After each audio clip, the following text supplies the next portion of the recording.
स्वाभिमान क्षत्रिय की सबसे बड़ी लड़ाई है। इसकी रक्षा के लिए हमने सदियों से रक्त की नदियां बहाई है। अगर माता पद्मावती के सम्मान में मुझे अपना शीश कटवाने या काटने का अवसर मिलता है तो मैं अपने आप को भाग्य का किरदार से भी परवल समझूंगा। जय मां भवानी, जय जय राजपूताना।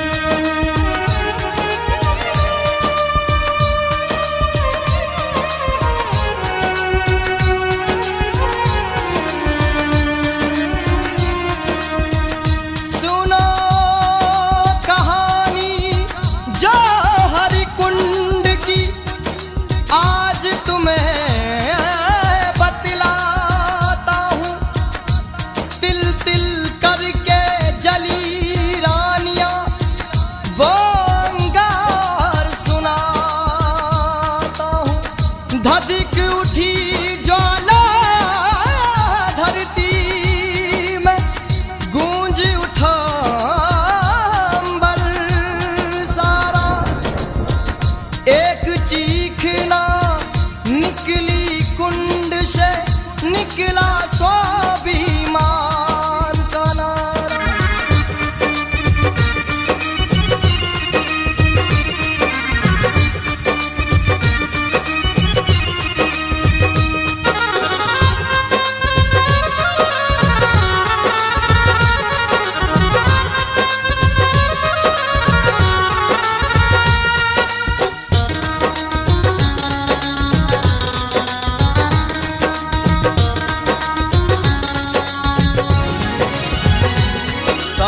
स्वाभिमान अमर हमारा, पद्मनी स्वाभिमान अमर तुम्हारा। स्वाभिमान अमर हमारा, पद्मनी बलिदान अमर तुम्हारा। चित्तौड़ की रानी पद्मावती की सुंदरता से मोहित दिल्ली के शासक अलाउद्दीन खिलजी ने उसे पाने की चाह में चित्तौड़ दुर्ग पर आक्रमण कर लिया।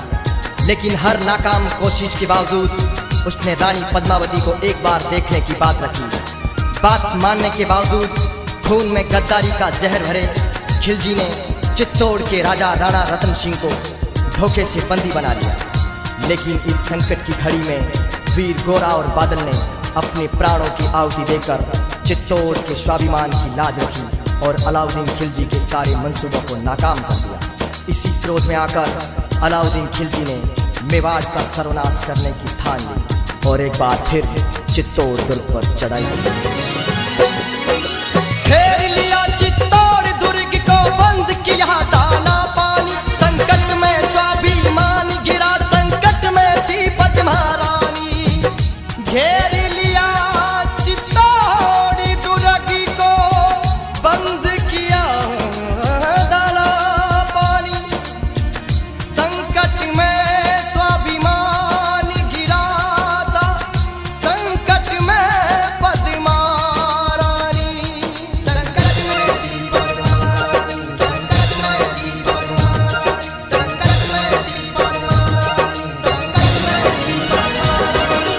घेर लिया चित्तौड़ दुर्ग को, बंद किया दाना पानी। संकट में स्वाभिमान गिरा, संकट में थी पद्मा रानी। अनजान था खिलजी किससे भिड़ा, हम सूर्यवंशी सिरमौर है। स्वाभिमान झुकाना जिसका, धरनी अमर चित्तौड़ है। स्वाभिमान अमर हमारा, पद्मनी स्वाभिमान अमर तुम्हारा। स्वाभिमान अमर हमारा, पद्मनी बलिदान अमर तुम्हारा।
स्वाभिमान अमर हमारा, पद्मनी स्वाभिमान अमर तुम्हारा, स्वाभिमान अमर हमारा, पद्मनी बलिदान अमर तुम्हारा।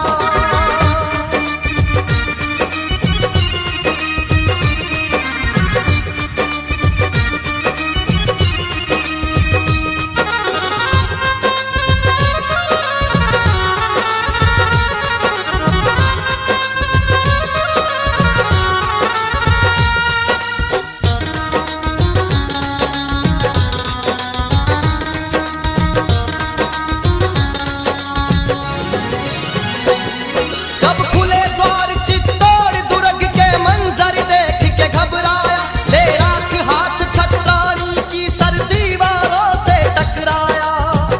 खुले द्वार चित्तौड़ दुर्ग के मंजर देख के घबराया, ले राख हाथ छत्राणी की सर दीवारों से टकराया।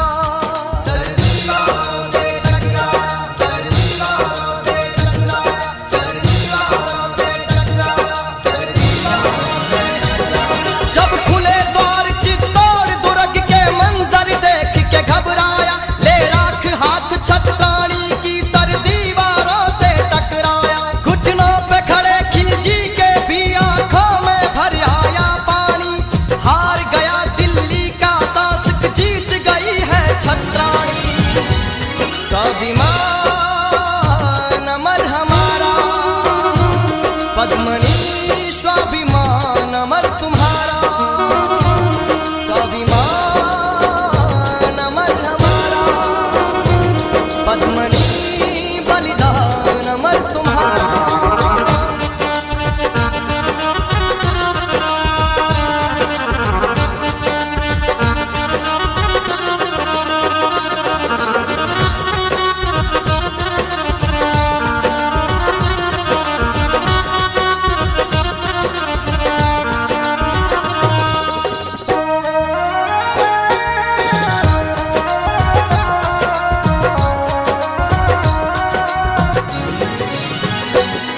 केसरिया बाना बांध के सर रजपूती रण में कूद पड़े, जब तक सांस में सांस रही तब तक दुश्मन से खूब लड़े। केसरिया बाना बांध के सर रजपूती रण में कूद पड़े, जब तक सांस में सांस रही तब तक दुश्मन से खूब लड़े। तब तक दुश्मन से खूब लड़े, तब तक दुश्मन से खूब लड़े, तब तक दुश्मन से खूब लड़े, तब तक दुश्मन से खूब लड़े। केसरिया बाना बांध के सर रजपूती रण में कूद पड़े, जब तक सांस में सांस रही तब तक दुश्मन से खूब लड़े। सत्य सनातन धर्म वीर कण कण में गौरव भर देंगे, पृथ्वी की क्या बात करो अंबर के सरिया कर देंगे।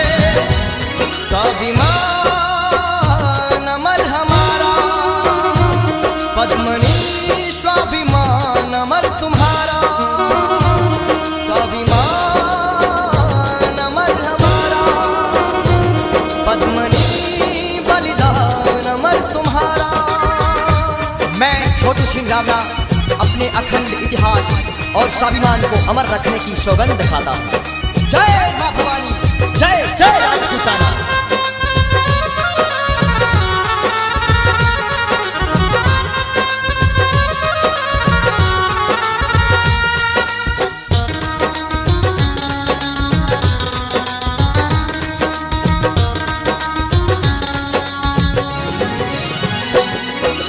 जब तक घट में रही शारदा क्षत्रिय रक्त जगा दूंगा, हिंदू धर्म की रक्षा में सबको तलवार थमा दूंगा।